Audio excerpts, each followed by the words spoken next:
Sure. This whole section here is looking at as we said, we looked at the entire life cycle of an IT project. So we wanted to look at the earlier stages of where we're involved in conceptualizing and soliciting information in the early stages. We looked at what's called the FSR, the Feasibility Study Report, and one of our recommendations explicitly suggests that you do away with the state of California do away with it because it looked like a report or a requirement that had accreted over the years or the decades. And many of the questions were at varying levels of specificity that were not appropriate for a project or were not appropriate to be answered at the early stages of a project. Phase them, in other words. Right. And so that was one of our recommendations, and that's actually the first recommendation that we have. The whole other section that you mentioned on ill-defined requirements and requirements elicitation in general.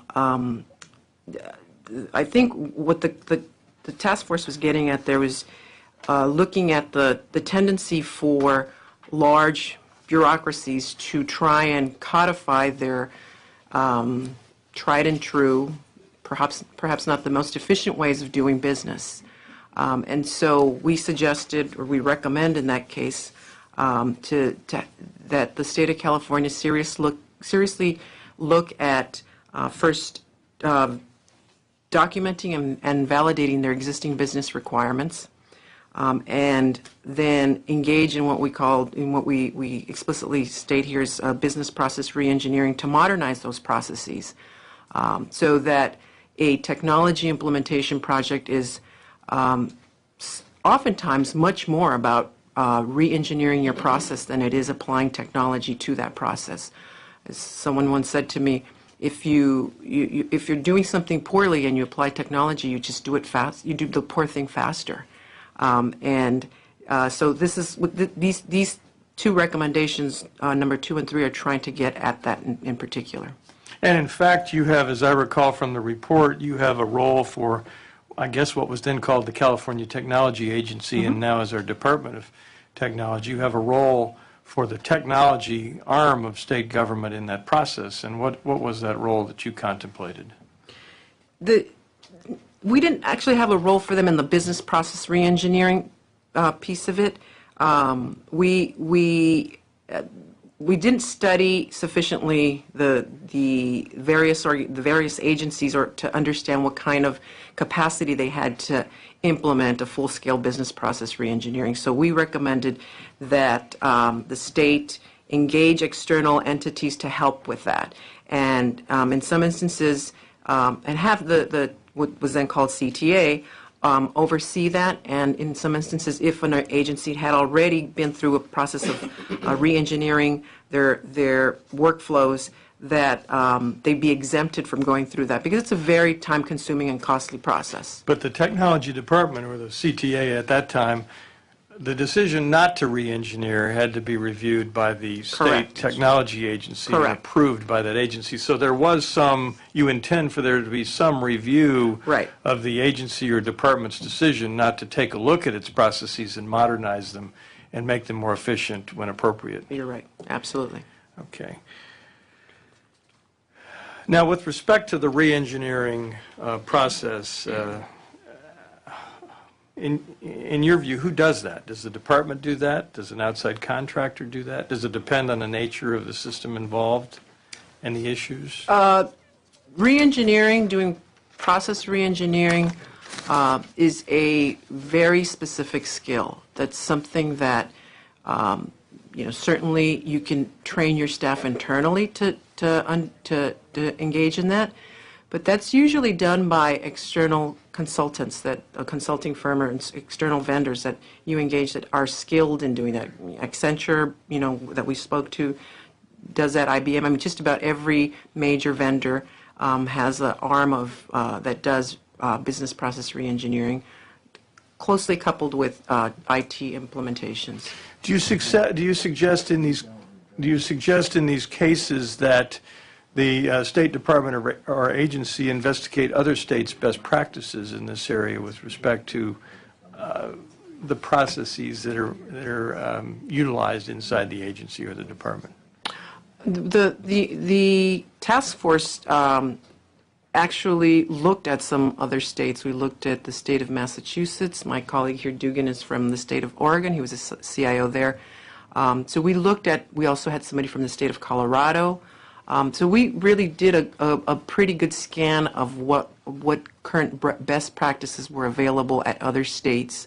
As I mentioned earlier in the opening statement, most of these recommendations are based on what other states or localities are doing, and some are from industry as well. So yes, we did look at that, and the recommendations that are contained in here come from that information. And generally represent best practices used in other states by other agencies and departments in those states? Right. Interesting. Now, I noticed in recommendation, Senator Berry, you'll just jump in any time here. Yeah, I will. Okay. You're doing a great job. Don't go that far. In recommendation number 4, you speak about strengthening market research regarding technological advances and the like pre-solicitation. And could you address that for me? Right. When we interviewed the vendors and state staff, one of the things that we heard from the vendors was that the tool that was being used to gather information before an RFP is actually issued was the RFI, the Request for Information. It's important to understand what the technology landscape looks like before you issue an RFP, because you might be issuing an RFP for something that doesn't exist and won't exist for the next 5 or 10 years, or something that's completely outdated. So you really want to understand what the solution space looks like to some degree before you issue an RFP. And the RFI theoretically would get at that, but what we heard from vendors was that the RFI was not a tool that was working well. There was vendor proprietary information that they wouldn't share.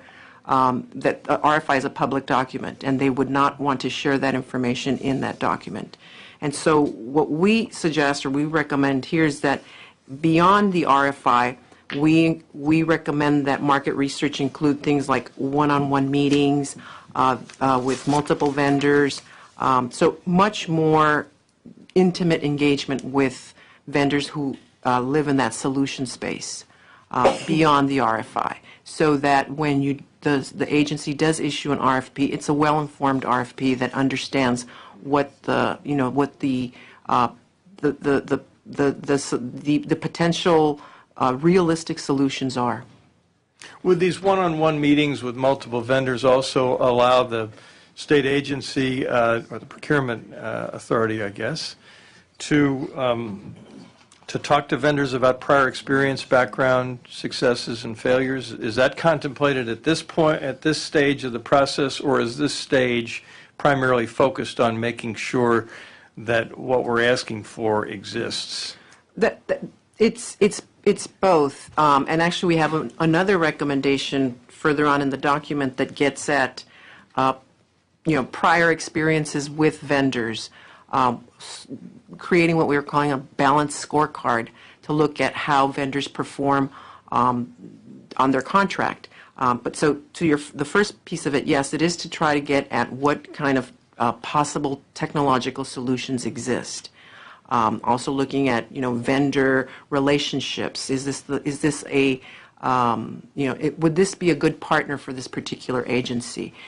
So there's a whole host of questions that are asked that are technical and related to technical, but there's also the chance to explore the prior history, if you will, of vendors. Do you want to speak to that? Because yes, I would. So the notion of market analysis is kind of embedded in procurement practice, but it's not always. The notion of market analysis is really embedded in procurement practice, and I say that because before becoming a chief information officer, I was a chief procurement officer in Alaska and a chief procurement official in Oregon, so I've got some background in the procurement side as well. But it doesn't always get used. And it's doubly important to use it in information technology because the difficulty we have in information technology procurement is the technology is evolving so quickly that there's a lag in a lot of our practices and processes in the procurement process. So it's very important, particularly if it's a complicated project, to understand what your internal requirements are, to be thinking about what you really need, and then to take that and also understand what's available in the marketplace. Because what's there today is going to change 6 months from now or 18 months from now. So it really is important for an organization to do robust market analysis and have free and open dialogue. Sometimes procurement people will say, well, we are nervous about having that dialogue with vendors because people might think that we've gone this way or that way because we had this discussion with them. That's a big mistake when it comes to information technology. We talk about communications later in here, but at the front end of this process, a public agency wants to know what all the alternatives are. They want to be smart about what their business needs are, and they want to be smart about what's out there in the marketplace that would provide the best fit for what they're doing. Absent that, as Rocio said earlier, they're going to rely on what they've always done. And so that market analysis is really an important component here.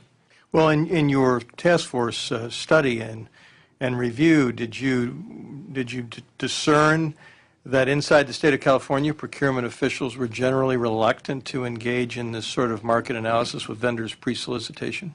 Our discussion led us to believe that it was not used in a very robust manner, and that it was, as Rocio said, we would put out a request for information, get some feedback, but wouldn't really have the give and take dialogue to find out, this is what we're thinking, will that work, what do you do, would this be a better approach or that approach? That information needs really to be thought through before the business case is completed. And if you're really going to be successful with the procurement, you want pretty good planning going to the front end, including knowing what all your technology options are. Now, did you, again, during your task force deliberations, did you discern that there were any statutory impediments in California to this sort of market analysis approach? Well, I think there's a real the fear of a conflict of interest seemed to emerge quite often, that made both sides, well, primarily on the state side, be very risk averse around engaging vendors. I think that was one thing that we heard quite often from both the vendors and the state staff that we interviewed. I mean, that also goes to whether you ask a vendor if they've ever done it before and were they successful in doing it, or whether you just hope and pray that they have and hope and pray that when they did that they brought the project in somewhere around the timeline that they were supposed to. But we also have, maybe you can speak to this, the whole assessment of vendors that Yes. are later recommendations? Yeah, towards the end of the report, we talk about doing a vendor assessment at the conclusion of the project to determine how they did, the scorecard, and then keeping track of that. One of the things we heard when we talked to the vendors that Rocio mentioned was that they care a lot about their reputation. And they want to be perceived as doing a great job for the organization. So if an organization is keeping track of that, evaluating on how they did against what the outcomes were to put into the project, and then feeding that back into an assessment when they begin to look at the vendors on the front end. We have, later on in the report, we talk about having pre-qualified vendors, using that to fit into that pre-qualification.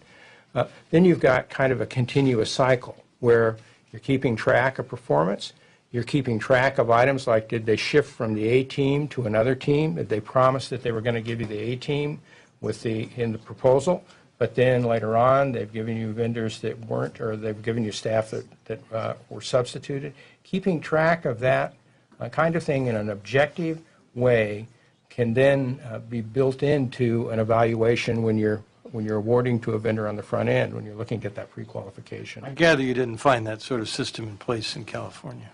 Well, you know, it's a difficult system, Mr. Chairman, to put in place. that vendor past performance is what it's typically talked about is hard to make happen because sometimes vendors take exception to how they've been scored. And that can create a process in and of itself to making sure that they have appropriate redress and that your way of evaluating is transparent and open and objective. But it can be done. And frankly, to not take advantage of your knowledge of the vendor's performance, particularly if you collected it in your own state, it seems to me it is asking for trouble, particularly in this area of major IT projects.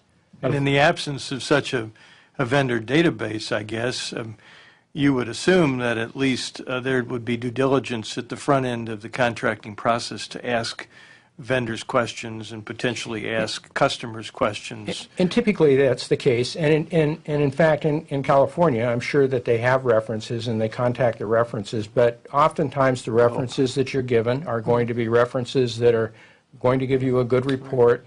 And it's hard to go into the kind of depth to really get the sort of feedback necessary.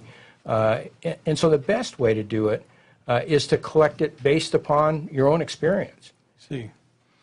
Well, you also mentioned the use of a draft request for proposal that's solicited. I guess that's tied into the market research suggestion that the draft is floated, and then that would give vendors an opportunity to comment to allow the specifications to be adjusted if the technology doesn't exist. Right. And does that tend to work in other states? Yes, Mr. Chairman, Massachusetts uses that heavily. A number of states will put a draft out. Other states will use a version where they'll give suppliers so much time to file an appeal of the specification to allow you to adjust the specification. That part of the process usually is tied to making sure that you get your RFP nailed down before it becomes the final RFP. Mm-hmm. And in some cases, the reason for that is because many states don't have the ability, it's kind of a vestige of the old invitation to bid process, but they don't have the ability to clarify when a proposer proposes a different term and condition. And so they'll have to reject them if they say, well, we can't accept this liability provision. Then the state will have to reject them as a non-responsive offer. Even though they could very well be the most qualified of the bidders. Exactly right. Mm-hmm. And one of the things that I think California is leading on is that they passed a public contracting code, I think it's 6611, a few years back, which actually allows for some negotiations and clarifications, so they aren't put in a position where they have to reject somebody. Did you find that, did you during your task force deliberations find that we're utilizing that code section Public Contract Code 6611 in our IT procurement process here? At the time that we met, we found that California wasn't fully utilizing the flexibility that 6611 gave them. However, at that time, they were promulgating rules at that very time to broaden that process, and I think that they were out for comments from the vendor community on broadening the use of negotiations and giving more flexibility in the rulemaking. And we noted that in the report, and we supported that. Although we, I think, would be more aggressive in the task force in the use of discussions for clarifications or notification than what that rule had at the time. I think it extended it down to just for contracts over $20 million, and we would think that it could go for contracts lower than that. I think our report said $1 million should be one of the things that should be considered for use in negotiations. Now, you had some recommendations with respect to governance and leadership in your task force report. Mm-hmm. And, of course, in California, I have my own personal view on this, but each department and agency appears to run its own information technology procurement, at least to some extent, process, at least managing those contracts with some role for what used to be called the California Technology Agency and now is our Department of Technology. And you talk about a governing body for each project, and I noted One, I may be paraphrasing here, but a single senior project executive is key to project success, which I guess I'd like your view on it in a state where we appear to have multiple hands in the pot working the same project. Yeah, one of the things we heard quite often was that, especially from the vendors, excuse me, from the vendors, was that there was too many people can say no, and this caused delays in the project. This caused budget overruns, and what this, I think we call it the single throat to choke, was another thing we heard. So people were very averse. Choke throats here, right? So they were very averse to having that one throat. Because then you're responsible, and so what the we don't like accountability either, apparently.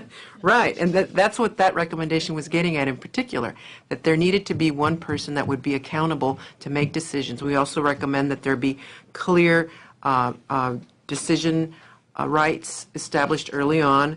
We have a whole series of recommendations around defining what the governance structure is like for the particular IT project. So there has to be clear definitions of who's responsible for making decisions and who's not. And with respect to, you use the term issue escalation in your report, I noted, but there's also some discussion about quality assurance, quality control, and either the vendor, the contractor, or the person responsible for quality control, who that person reports to, and can you address that for us? Right. I think one of the things that we found also too, that we wanted the senior executive person who's overseeing the project to have direct access to the vendors that are involved in the project. What we found was that the project, the state and the vendors work together very closely on a major project. They spend lots of time together, day in, day out, and sometimes develop a type of relationship where they feel that if something is going wrong, the vendors see something is going wrong, they don't feel that they have or want to call attention to any kind of problematic issues that have arisen, if it be around schedule or budget or whatever it may be. So we wanted to basically put in place a structure that would allow the vendors to go directly to the project executive and make known any kinds of issues or problems that were surfacing, and not feel that they were in some ways betraying their colleagues that they're working with on the project team. And does it cut the other way too, where the state employees are reluctant to call out the vendor? We didn't hear too much about that I can recall. But we did provide some guidance on contract administration, contract management, and making, and so it is important to... By separating the contract management function, as I recall later on in the report. Right. Very much. Okay. Mr. Chairman, just a quick Absolutely. question. We've heard, and it is regressing a little bit, but when it comes to taking a look at these big IT projects and stuff, that we've heard a lot about what other states do and whatnot. I guess we've gone through the 6611 code. That's what we've done. So is that what we do here in California? How do we do it? And I guess I'm asking, as we move forward, is that still a viable, or should we be looking at something else? Chairman Roth, Senator Berryhill, I think that's a great question. I think you made terrific progress over many states who haven't really moved beyond information, or ITBs for information technology. So that notion of negotiation, clarification, even afterward, to make sure that contracts can be adjusted to get the project completed effectively, makes good sense to me. But as I said earlier, technology is really moving quickly. It's evolving much faster than our reactionary procurement processes are. And so what we're finding is that there are new business models and technologies out there that some of these procurement approaches don't even contemplate. And so elsewhere in the report, we've suggested using alternative procurements, evaluating them, do lessons learned on it, and look to make changes by inventorying how well you've done and using the best practice models you can find anywhere. So what I'm saying to you, and you may be frustrated with this answer, but I don't think anybody's got this quite right when it comes to procurement and information technology. We have what I think one of the most progressive things in the country going on in Philadelphia, where they're doing an incubator having, they'll define the business problem, and then they'll invite technologists in to develop a solution.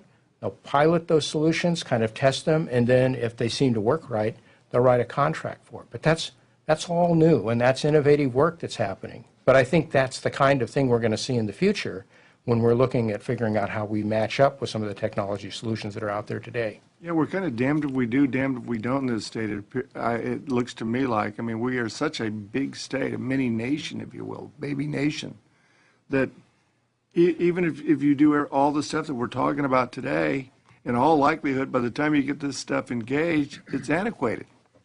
So, I mean, everything's changing very quickly. So, it's, as we move forward and as we try to fix some of the problems that we've currently got, we've got to have some, maybe we got to break this stuff up a little bit. I don't know, and I'd like your maybe a couple comments on whether or not that's the way to go. Mr. Chairman, Senator Berryhill, we do talk in the report about modular procurements, and that really is a complement from the procurement side to agile development of projects on the project side, which breaks down some of these projects into smaller pieces.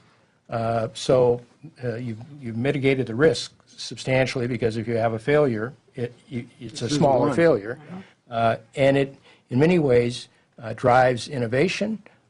You can have it done right, multiple contractors, so you always have kind of a competitive alternative, but it also has some risk associated with it too, because you really have to understand your architecture, your overarching architecture for the technology, because if you will, you're buying modules that have to plug and play.